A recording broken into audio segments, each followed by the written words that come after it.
Good morning and welcome to your morning cup of inspiration. I hope you're doing well today. I was reading a story this week that took place in eastern Turkey. And as some shepherds were having breakfast, relaxing a little bit, to their stunned surprise, one of their sheep walked off a 45-foot cliff to its death. You can imagine what happened next. Another sheep, then another sheep, and another sheep. The sheep continued to walk off the cliff. 1,500 sheep stepped off that cliff, one after the other. Now, fortunately, for the last 1,000, they lived because they landed on all of the other woolly creatures down in the bottom of that cliff. 450 sheep died that day. What does that tell us about sheep? You know, Christ talked a lot about sheep and us as human beings being sheep, and it was quite an analogy throughout the Bible.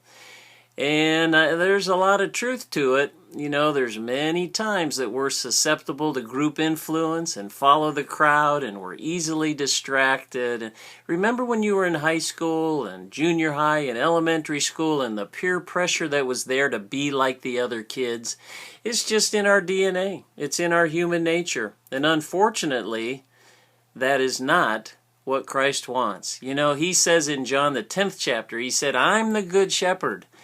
And he says further there that my sheep hear my voice.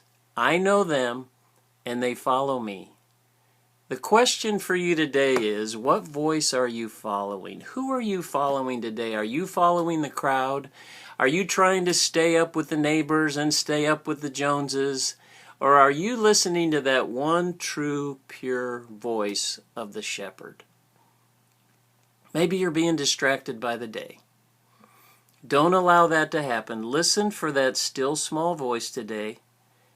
Maybe you'll hear it out of reading His Word. Maybe you'll hear it by a fellow Christian speaking into your life. But listen to it. Don't be distracted by the world. Don't be influenced. And let the great shepherd lead you today. Let's do it. I'm going to do it with you. Thanks for joining us for that morning cup of inspiration. Trust you have a great day today. God bless.